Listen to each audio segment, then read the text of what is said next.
woman sat beneath a palm tree, poised to topple Canaan's most feared commander. Sisera had 900 iron chariots. Israel was paralyzed by terror. Yet Deborah held a word from the Lord. Hot dust swirled along the path.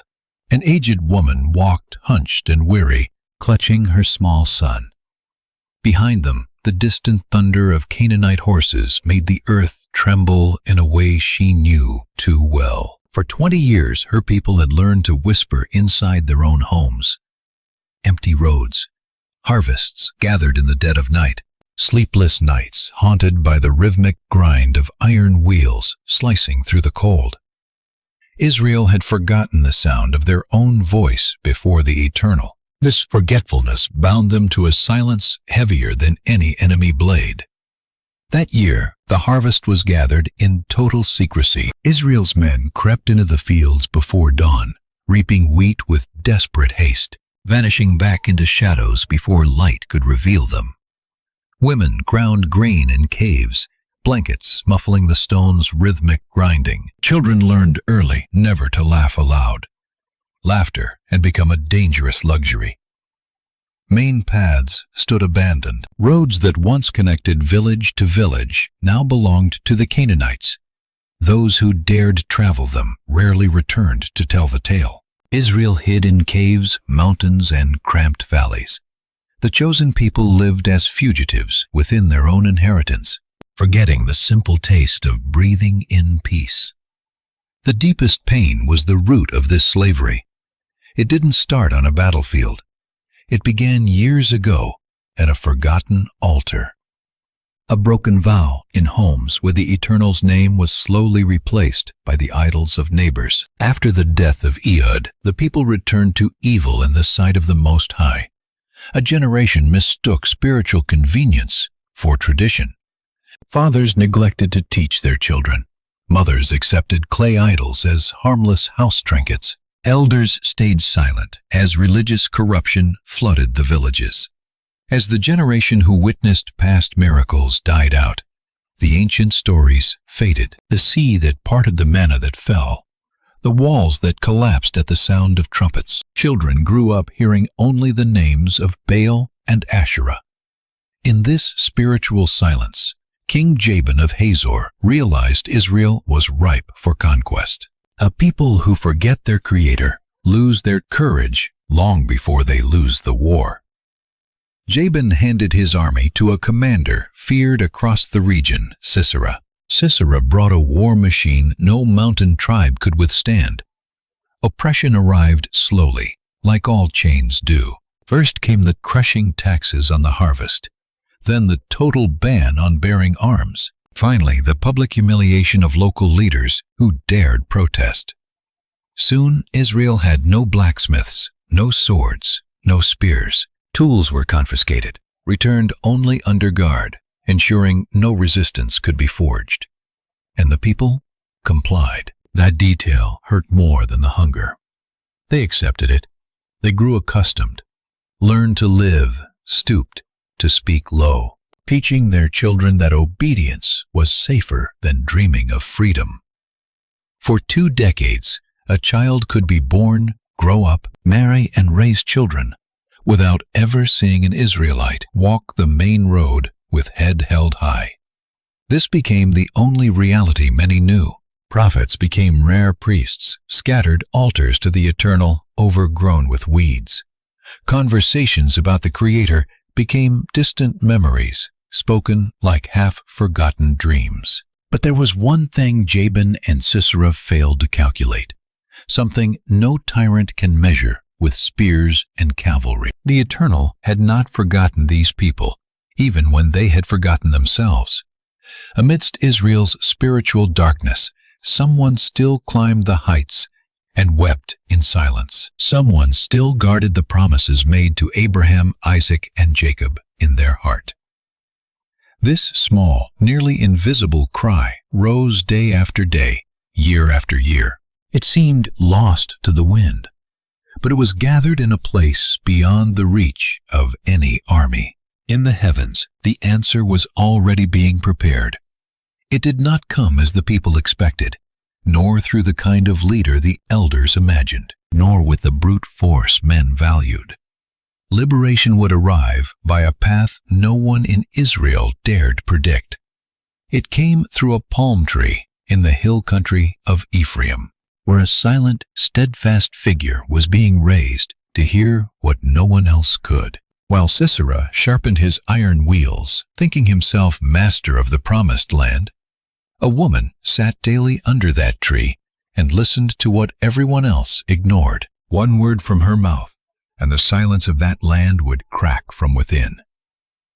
In Haroshet Hagoyim, the noise began before the sun rose. A dense metallic clang echoed from the smithy courtyards, piercing the city walls, a constant warning to everyone living nearby. Canaanite blacksmiths worked long shifts hammering bronze and iron against heavy anvils. They molded wheels, axles, and curved blades attached to the chariot sides. Every piece was polished until it mirrored the light. Sisera walked between the rows of craftsmen with a cold face.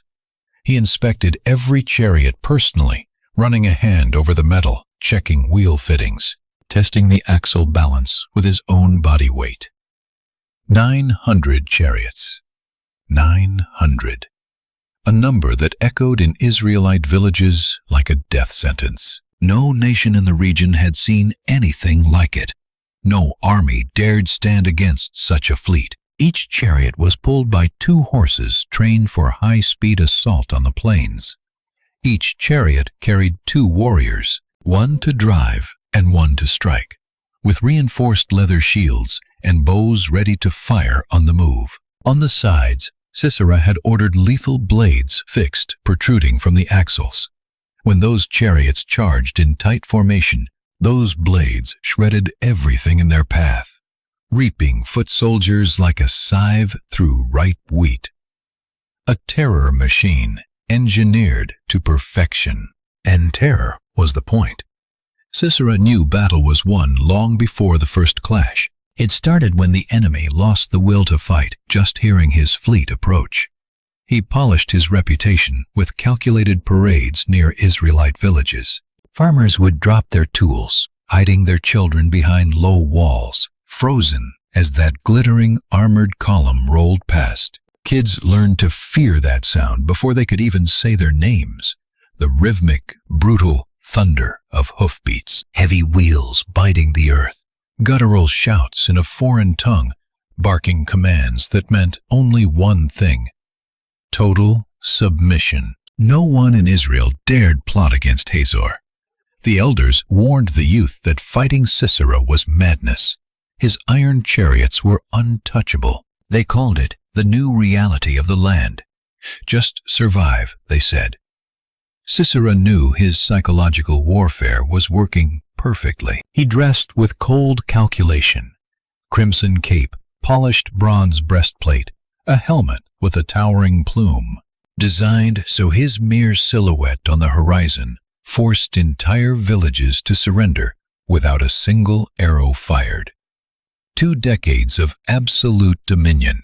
The Canaanites didn't need to occupy every village, just control the roads, collect the tribute, and show the iron chariots every so often. Fear did the heavy lifting. Sisera knew it was the cheapest chain a tyrant could forge. No need for garrisons on every corner. You just need the oppressed to believe deep down that resistance is a pipe dream. Year after year, that belief rotted Israel from within. The old men died whispering ghost stories about the chariots. The children grew up believing they had always been slaves. Mothers warned their sons never to look a Canaanite in the eye. And in this shadow, Sisera thrived. In Harosheth, he held court for minor kings, taking their gifts and trading favors under his brutal protection. He was the central, looming figure of the entire northern territory. Yet there was something strange about Sisera when he thought he was alone.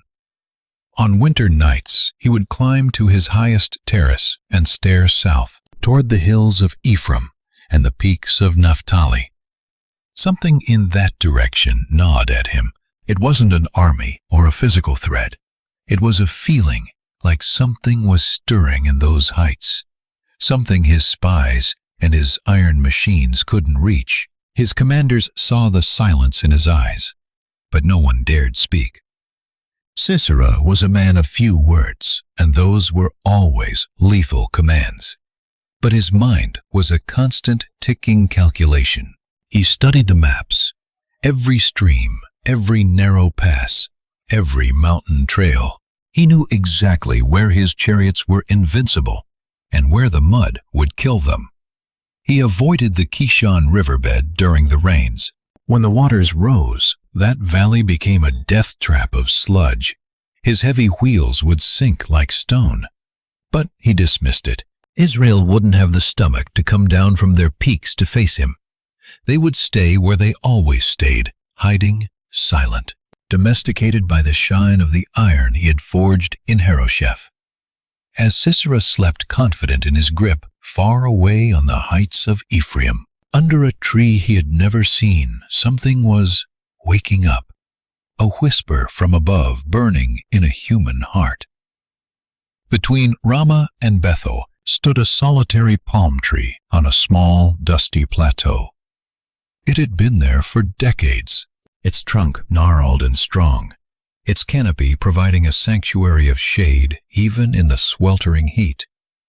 The villagers knew that tree well. It was their landmark, their meeting place, the anchor that kept them from losing their way on the winding mountain paths. For years, that palm tree had carried a different weight. Every single morning, a woman of iron resolve would sit there, head covered by a plain mantle, watching the path for those who came. Her name was Deborah. People came from everywhere, from Ramah, from Bethel, from hidden valley hamlets when no one even suspected Israelites were still holding on. They brought ancient disputes, family inheritance feuds, shifting land boundaries, and generations of buried bitterness. They asked about holding on to their faith while the world around them demanded they compromise. Deborah listened. She sat in the quiet, letting every person speak their fill before she uttered a word. When she spoke, it was with such terrifying clarity that they left knowing exactly what to do. But there was something that set Deborah apart from any judge Israel had ever known. Before every judgment, she listened. She listened to something from above, a frequency the rest of the nation had long ago stopped tuning into. Deborah was a prophet. The Eternal spoke to her. In a nation that had gone deaf to the heavens, she kept her heart wide open, her spirit sharp, her discernment active. This was no small thing. In 2 decades of crushing tyranny, prophets in Israel had become ghosts. The priests were scattered, the altars were cold. And yet, under that palm tree, the voice of the Creator was still landing. The tribal leaders looked at her with a mix of awe and deep discomfort. It broke their pride to admit that in a land of silent men, a woman was the only one holding the line. But they kept coming. Deep in the chest of every Israelite, the echo of ancient holy promises was still thumping.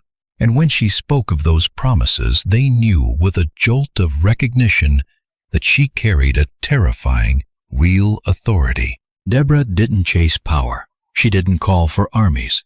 She didn't build a throne. She just sat beneath the palm tree. Day after day I listened to the people, listened to the highest, and spoke what needed to be said. My home was nearby. It was a simple, orderly house, devoid of pride. I returned there each evening to my husband Lapidoth, living just like any other woman of those days. My neighbors spent their time hauling water, cooking, and whispering among themselves. There was no arrogance in me, no air of superiority, no spiritual theatrics, no trace of someone who thought themselves above the rest. And perhaps that is precisely why the Eternal chose to speak to me. I never sought the mantle of a prophet. I simply kept my heart open at a time when almost no one in Israel did. My reputation grew slowly, year after year. Those I had helped whispered my name to others. The desperate received guidance and spread the word.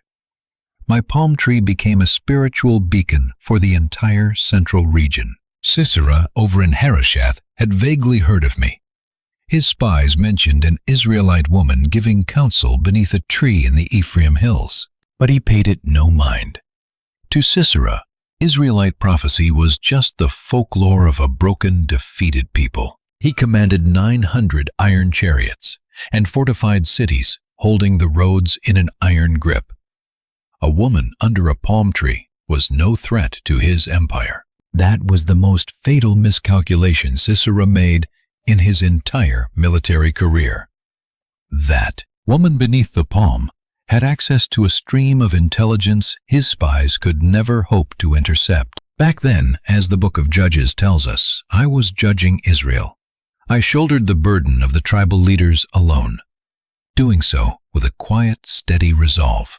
And on those mornings when the northern wind blew hard and dust coated the ridge, I would lift my eyes toward the horizon. Something in the spirit of the eternal began to stir within me.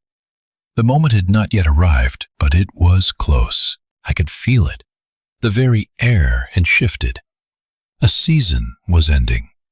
Israel's time of sitting idly by was slipping through our fingers like fine sand. One such morning I sent for a man dwelling in Kadesh Naphtali, far to the north, a man named Barak, the son of Abinoam. As my messenger began the steep climb into the hills, I knew that in a few days the people would hear their own name again. My messenger left the hills of Ephraim at dawn, carrying a simple, urgent directive. He was to navigate the hidden mountain trails, avoiding the main roads patrolled by Canaanites to reach Kadesh, in the territory of Naphtali. The journey was long and treacherous. He crossed deep valleys, slept in caves, evaded Sisera's soldiers, and with every step he whispered the words I had entrusted to him. When he finally arrived in Kadesh, he found the man Barak, son of Abinoam, from the tribe of Naphtali, a man known throughout the region for his quiet courage and reputation among the clans. Barak met the messenger with pure shock. No one from the Ephraim hills ever sent word to Kadesh in those days. Our tribes lived in isolation, each nursing its own suffering, without the nerve to try and unite with the others. The messenger recited what he had memorized. I, Deborah the prophetess, demanded he come. Barak had to leave Kadesh at once and ascend the mountain to my palm tree, for there was a word from the Eternal that must be delivered. Barak did not answer immediately. He stood still, watching the messenger processing the weight of what he had just heard. A word from the Eternal. How long had it been since that phrase had reached his ears with such raw authority? He gave the messenger water, told him to rest, and walked into the solitude of the fields. He needed to think, to feel, to understand why now, why him, why like this. That same week, Barak packed his things, left word with his kinsman, and began the journey south. He carried little, stuck to the back roads, and reached my palm tree on a clear, bright afternoon. I waited for him in the tree's cool shade. As he approached, I rose to meet him. No long greetings, no ceremony. I looked into his eyes and spoke straight to the heart of the matter. The word I delivered was not my own. It came from the highest, a clear instruction the Spirit had entrusted to me to pass on without garnish or human pride. The Eternal commanded Barak to gather 10,000 men, 10,000 soldiers from the tribes of Naphtali and Zebulun, and with that force to ascend Mount Tabor, taking his position there to await what was coming. I continued, the Lord would draw Sisera, with all his chariots and his vast multitude, to the river Kishon. And in that place, on that day the Eternal would deliver the enemy army into Barak's hands, leaving no doubt of the victory. He listened in silence, never interrupting, never questioning. simply absorbing the order he had just received, letting the crushing weight of that mission settle deep within his chest. 10,000 men. For a people who had not held weapons in ages, raising 10,000 was a miracle. Even if they managed it, what were 10,000 untrained peasants against 900 iron chariots? Sisera had the most feared army in the land. Heavy cavalry, veteran infantry, his own smiths, and endless supplies. We didn't even have enough swords. Our weapons were buried in holes in the ground, rusted by years of neglect. Yet the order was to climb Tabor, take a position, and wait. Mount Tabor stood in the Jezreel Valley, exposed to the eyes of Canaanite spies, in a spot any military strategist would call suicide for an ill-equipped force. Barak knew the terrain.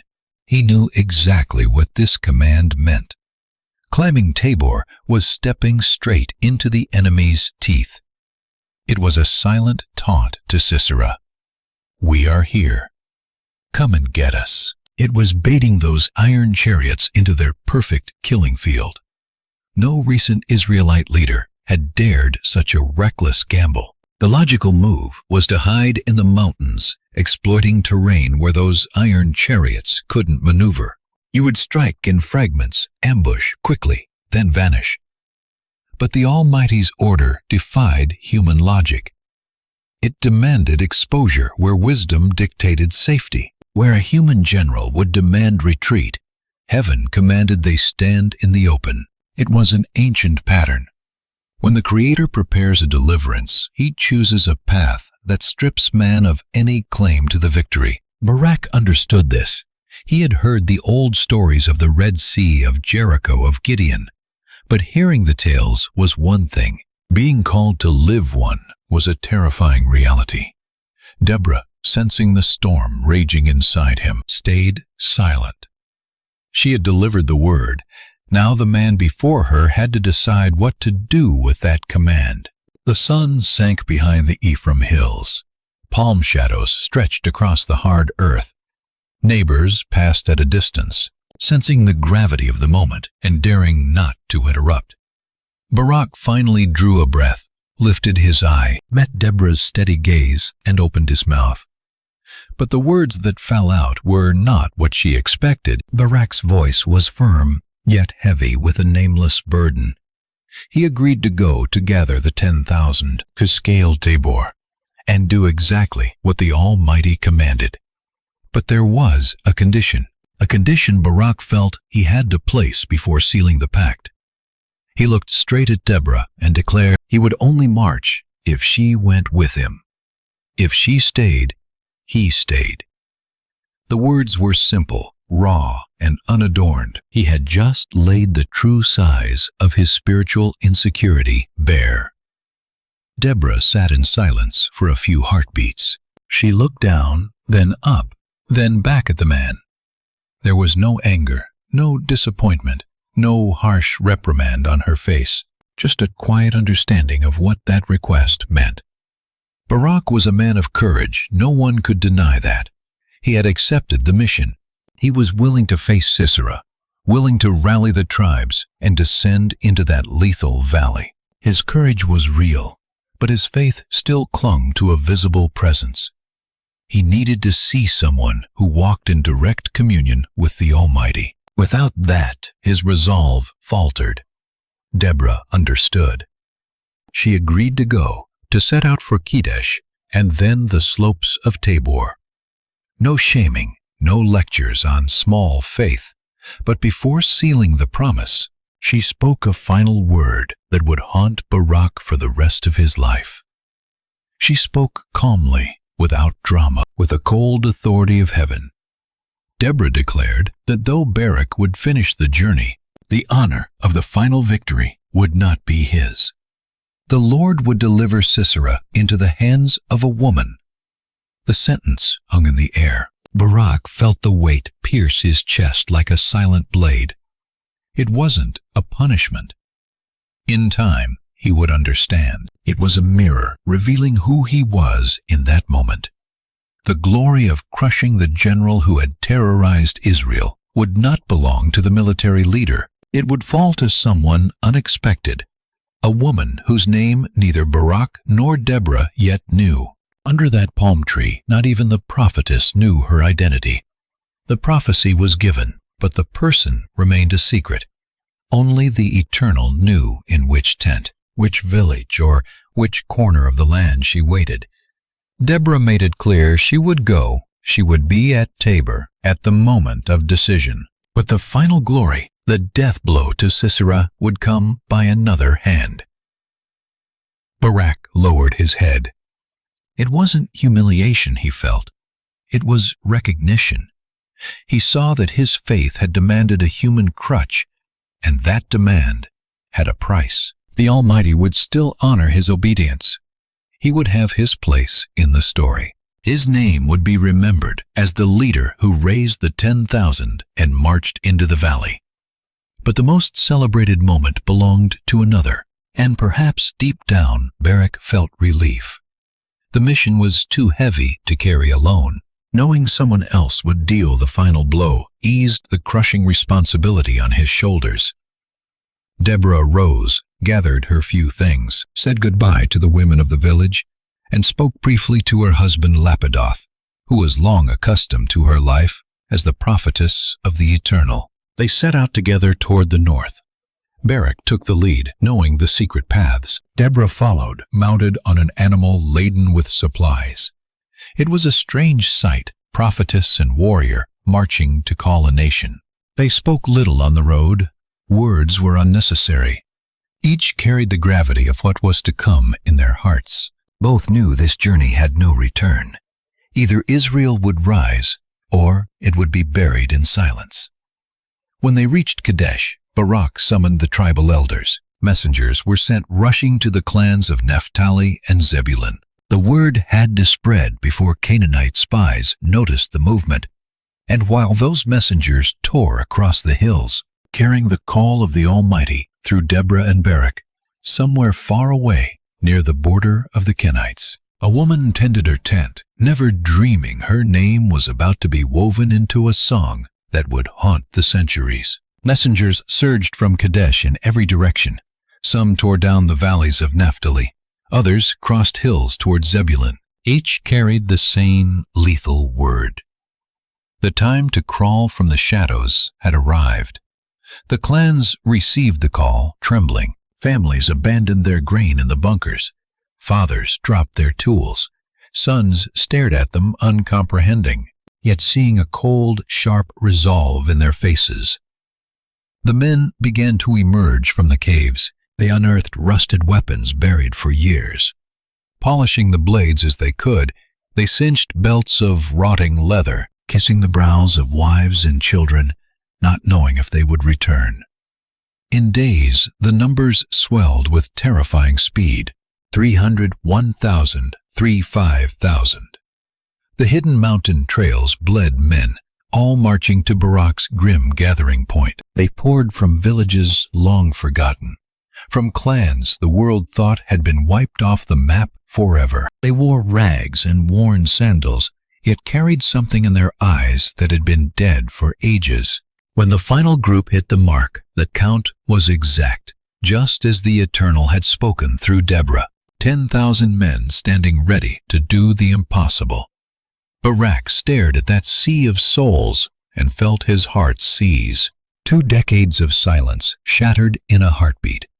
Isolated tribes fused into one force, bound by one lethal purpose. That day, a decree from beneath a palm tree reached homes, tents, and broken men who had forgotten how to fight. Before we push on, I ask you, like, comment, and share this message so it reaches others starving for the Word of God. Subscribe to the channel. If you feel led to support this mission, hit the thanks button, leave an offering, or become a member. We have items in the description too. By picking one up, you help this channel spread the word further. God's message must never die in silence.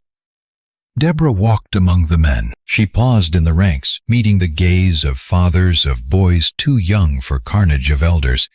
who refused to let their trembling legs stop them. Her silent presence was the only validation they needed. Barak gave the order. They would ascend Mount Tabor. They moved in stages, dodging patrolled roads, cutting through hill paths, slipping down concealed valleys, until reaching the base of the mountain that looms lonely in the valley of Jezreel. Tabor is strange. It rises round and perfect, as if a giant hand had molded a hill in the middle of nothingness. Its slopes are choked with thick brush and low trees. As the 10,000 began the climb, a heavy, respectful silence swallowed the column. Each man knew this wasn't just physical. It was spiritual. For the first time in an age, Israel was finally climbing toward something instead of sinking further into the dark. Barak distributed his forces along the slopes. The men of Naphtali held one flank, the warriors of Zebulun the other. The finest archers took the high ground, eyes locked on the plains to the north. Deborah climbed with them. She didn't retreat to the rear or hide in a tent. She stood near the summit, watching the valley open up below like a hungry maw. Provisions were thin, water rationed. The men gnawed hard bread, sipping measured drops from leather skins, huddling together against the biting cold of the mountain nights. And while the troops waited far away in Harosheth, the first whispers reached Sisera's ears. Strange movements, men in the mountains, tribes crawling out of their holes, a gathering around Mount Tabor. At first Sisera scoffed. Israel daring to challenge him? Impossible. Not after years of being crushed under his heel. He assumed it was some pathetic religious festival, but the reports kept coming, darker, detailed, and consistent. The numbers mentioned kept rising. 2, 5, 8, 10,000 men at Tabor, under a man named Barak. Sisera felt something he hadn't known in years, an itch, a rot of unease that shook the commander's icy confidence.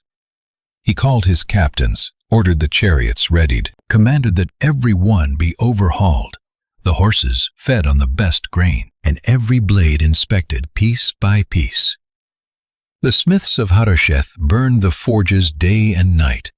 The fire never died. The metallic shriek filled the city, as if the very earth were pulsing for blood.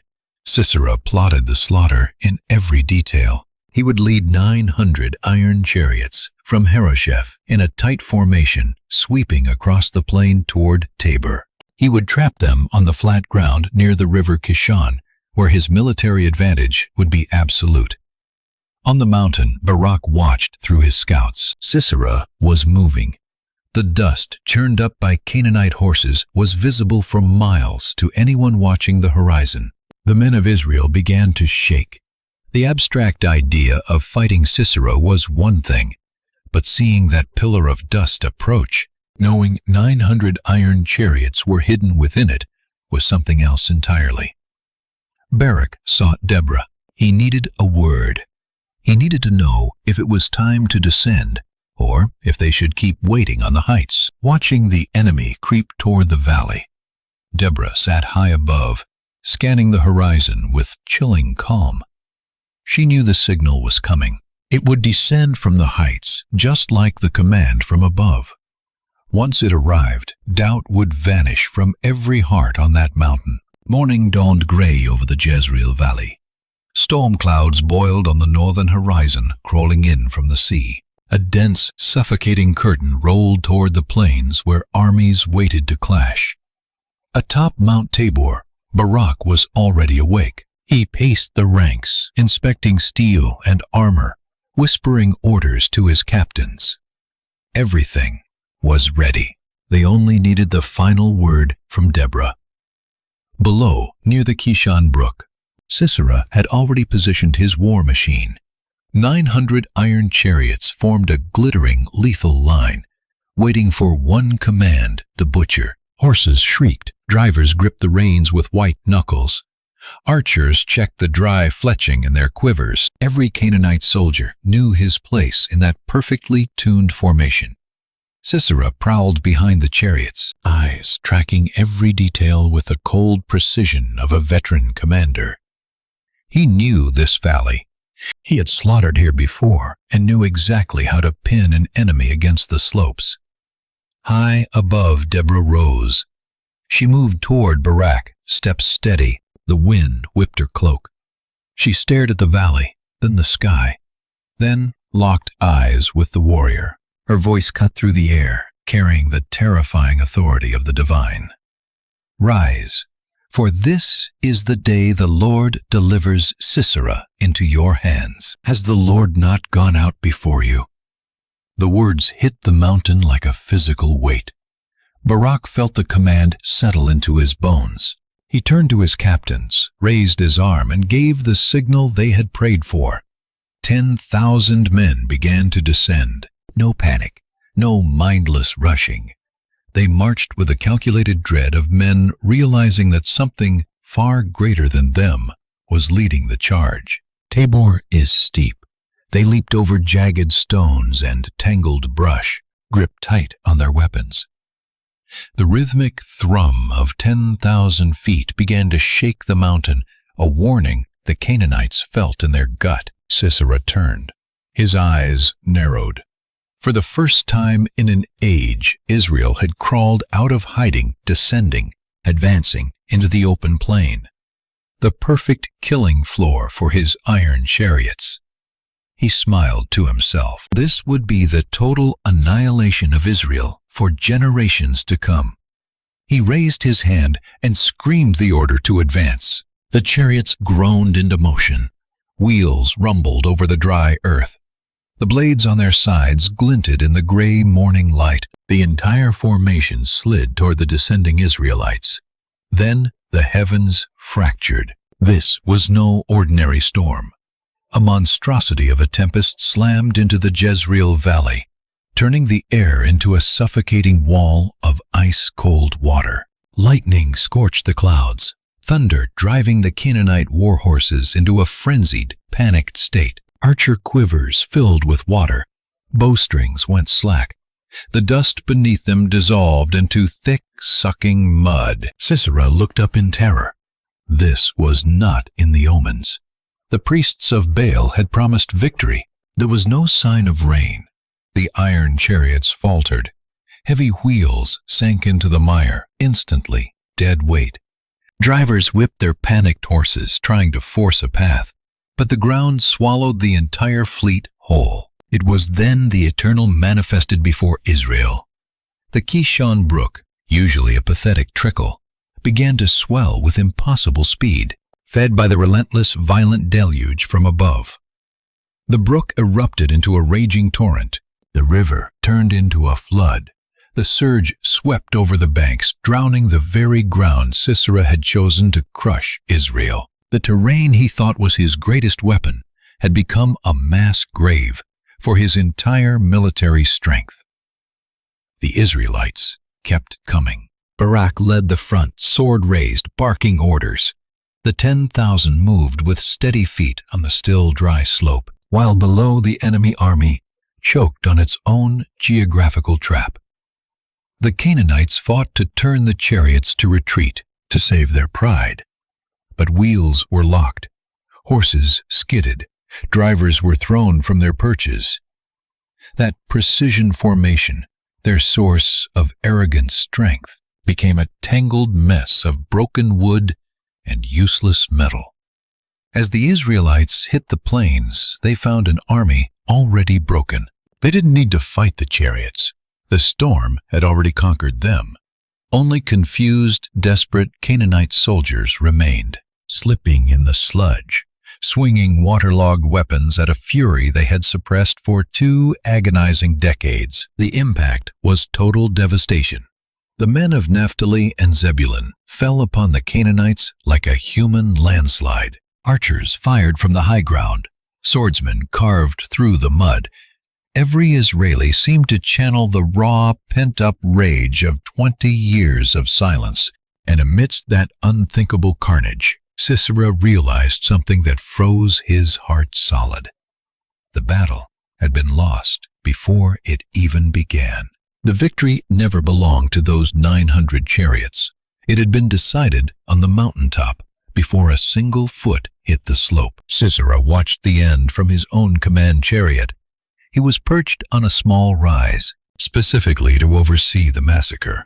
And what he saw defied everything his decades of military experience had ever taught him. Within hours, his army ceased to exist. Men collapsed, fled, or vanished into the brush. Weapons lay abandoned. Chariots were wreckage. Surviving horses bolted blindly across the plains. Afternoon arrived as storm clouds parted. Weak sunlight bled through, exposing the carnage below. Death covered the fields. Sisera faced a choice he never dreamed he would face. Stripping his armor, his crested helmet, and the red cloak that symbolized his command, dressed in a simple tunic, unrecognizable as a general, Sisera fled into the muck. He slipped and scrambled. Every fall was a humiliation his pride could never survive. He fled the opposite way, defying the path where Barak expected to find him. Moving north toward hidden ground, the crushing weight of defeat haunted every single step. 2 decades of terror dissolved in hours.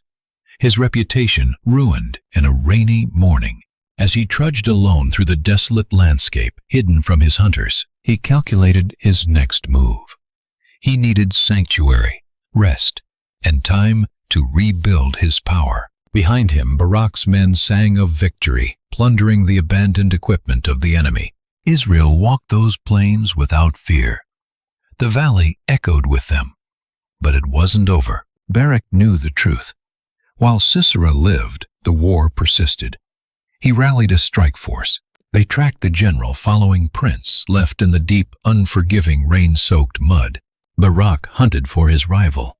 He scoured overturned chariots and discarded armor for clues. He interrogated prisoners, desperate for any sign. But Sisera had vanished like a ghost. Scouts signaled north, a path no strategist would take. Barak pushed hard after them, unaware that each step pulled him toward a final, bloody end he couldn't foresee. Unknowing Sisera approached an isolated camp, exhausted and utterly out of any options. A woman stood by the well. The camp sat silently on a quiet plateau. Near the great oak of Zanim, the Kenite family lived in scattered, simple tents. Eber the Kenite kept his own counsel, trading livestock and goods with passing caravans. He kept peace with both Israel and Jabin, never committing his clan to either side. His wife Jael was iron. She lived in the tents, skilled in every nomadic task. She moved their entire life whenever the desert winds demanded it. That very afternoon, as the storm broke, Jael stepped out with an empty pitcher toward the well. That was when she saw him, a broken man, dragging himself toward her doorstep. No armor, no crown, just a man shattered by the hell of a ruined army, clad in mud-stained rags, feet raw, face gaunt. Jael knew him instantly by description. The general of Jabin's chariots, the feared Sisera, stood shivering right before her eyes. Her heart hammered, but her face remained cold. She had been trained for this. Women of the tents learned to mask their fear, even when the world crumbles. Sisera looked up. He knew Heber's house held a peace treaty with his king. To him, this tent was sanctuary. Jael stepped forward, arm outstretched in a welcome. She whispered that he was safe here, that no one would ever find him inside. Sisera collapsed his legs, failing, as he stumbled into the dark, quiet tent interior. He hit the woven rug, feeling the sudden, immense relief of shelter from the storm. Jael covered him with a heavy blanket. He begged for water. She gave him milk, rich curdled milk, the drink of the tents, meant to soothe and induce sleep. He drank, feeling the warmth spread. His heavy eyes drifted shut as muscles slackened. With his final ounce of strength, he begged her to stand guard at the door. If anyone came asking for him, she was to lie and say he was not there. He trusted her protection. Jael nodded, promising exactly what the doomed general wanted. Sisera closed his eyes, his strength spent from hours of flight and the deceptive peace of that shelter. Within minutes, the general was deep in a heavy slumber. Jael rose. She walked to the tent entrance, peering into the silent camp. The rest of her family was far away, tending to the livestock, occupied with chores far from where she stood. She returned inside, standing still for a moment, her gaze fixed on the man sleeping at her feet. There lay the general, who had terrorized the roads for years, enslaving a people with his iron chariots. Jael knew the stories well. She had heard the caravan speak of Israelite women weeping for children lost in brutal ambushes, of fathers burying daughters in mass graves dug by the Canaanites. Something stirred deep within her chest. This was no impulsive rage or personal vendetta. It was a divine realization that this encounter in this specific tent on this exact day was no coincidence.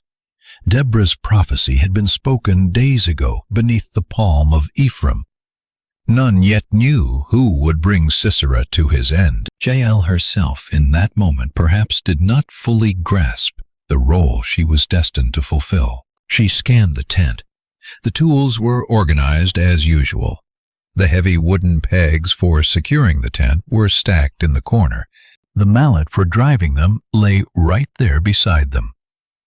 Jael reached for a peg, grabbed the mallet, and crept slowly toward the sleeping general. Her steps were soundless. Her breathing remained perfectly controlled.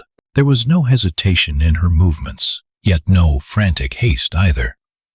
She knelt by Sisera, set the peg against his temple, raised the mallet, and struck with the force of years of mothers weeping in oppressed villages. The peg drove through. The general of 900 iron chariots died without waking, without a scream, without time to understand his fate. 2 decades of terror collapsed under the steady hands of a woman in an unsuspecting tent. Shortly after Barak arrived at the camp following the trail the scouts had identified, Jael stepped out to meet him, her expression calm. She simply gestured. The man he hunted lay within. Barak entered, saw the body, the driven peg, and the discarded mallet, recalling the word Deborah spoke beneath the palm about the honor destined for a woman. As the book of Judges, chapter 4, verse 23 records, that day God humbled Jabin, king of Canaan, before the children of Israel. As Barak stood in the tent, witnessing the prophecy's fulfillment, high up in the hills of Ephraim, Deborah began crafting the first lines of a song that would echo through the ages. News raced up the mountain trails with startling speed. Messengers sprinted from village to village, shouting the truth through paths that had only carried whispered laments for 20 years. Sisera was dead. The iron chariots were shattered. The army of Hazor had been annihilated in the valley of Jezreel. For the first time in a generation, Israel walked their own roads as free people. In every hamlet, the reaction was identical. Women emerged from tents weeping with joy. Elders fell to their knees in the dusty lanes. Children, not yet grasping the gravity of the moment, chased the messengers, begging them to tell the story again. Men began the journey back home. They walked the main roads with their heads held high, crossing once forbidden villages with firm steps. Neighbors hailed them from every corner, marveling at the change in their posture. Barak reached the mountains of Ephraim days after the battle. He brought the full report, confirming what Deborah had seen by the Spirit before the first step was taken toward the mountain. They met beneath the palm once more, but the air had shifted. The prophecy was fulfilled. Anxiety had vanished, replaced by the deep peace of seeing the eternal fulfill every spoken word. Deborah began work on the song that same week. She sat in the shade of the tree scrolls open on her lap, composing verse by verse, letting every line capture the spiritual weight of all that had occurred. Barak assisted. He recalled the details only a man on the field could describe. The descent from Tabor, the sudden storm, the sound of iron wheels sinking into the mud, the Canaanite cries of defeat before the fighting even ceased. The song became known as the Song of Deborah, preserved as one of the oldest texts in the Hebrew Scriptures. Generations would memorize it, chant it at festivals, and teach it to their children to keep the memory of that day alive. The song opened by praising the Eternal for going before Israel. It boldly declared that victory belonged not to human arms, but to the Lord, who mobilized the very elements to deliver the enemy. The stars, the song claimed, fought against Sisera from their courses. Next came the celebration of the volunteers, the tribesmen who rose when the call went out. Naphtali and Zebulun received special honor. The tribes that stayed away, like Reuben and Dan, were poetically rebuked, remembered as those who lingered among the sheepfolds, while their brothers risked everything. The song then turned to the fate of Sisera, describing what would become famous in the schools of Israel for centuries: the entry into Jael's tent, and the milk she offered, the deep sleep the spike-driven home, ending years of terror by a woman's steady hand. The song's conclusion contrasted two mothers, Sisera's mother in Harosheth, waiting for her son's return, dreaming of plunder, never knowing she'd never see him again. While Israel's mothers watched their children come home on open roads, when Deborah finished the song, she and Barak sang it before the tribal elders at Mount Ephraim. A solemn moment. Each word carried the weight of 2 decades of silence, shattered by mere days of radical obedience to the Most High. From that day the land rested. Not a short break, nor a few years. A long, profound, total peace. 40 years of rest spread over Israel after that victory. As Judges chapter 5 verse 31 records, 40 years. A whole generation grew up without the sound of iron chariots. They learned to harvest wheat in the open, traveling freely on once forbidden paths, singing in the squares without fearing Canaanite neighbors. Children heard the story of the palm tree from their parents, of the prophetess, the climb up Tabor, the storm the Eternal sent, and the 900 chariots falling to a woman in a tent. Those stories burned into hearts that would never taste the bitterness of long-term oppression. Deborah judged Israel for many years. She stayed under her palm tree, receiving the people, hearing their cases, and sharing wisdom from above. Victory over Sisera never made her distant. She remained simple, accessible, close to the people. Barak returned to Naphtali. He became a respected leader among the northern tribes. Though he missed the final honor of felling Sisera, his name would be remembered as the brave leader who rallied 10,000 when resistance seemed impossible. Jael earned her place in Israel's songs. Future generations would call her blessed among women of the tent. Her name would be spoken with reverence in every synagogue, in every feast, and in every collective memory of that sudden deliverance. The song lived on through peace and through new crises. Fathers taught it to their children, children to their grandchildren. The words composed under that palm tree on Mount Ephraim crossed the centuries. That valley became a permanent spiritual marker for Israel.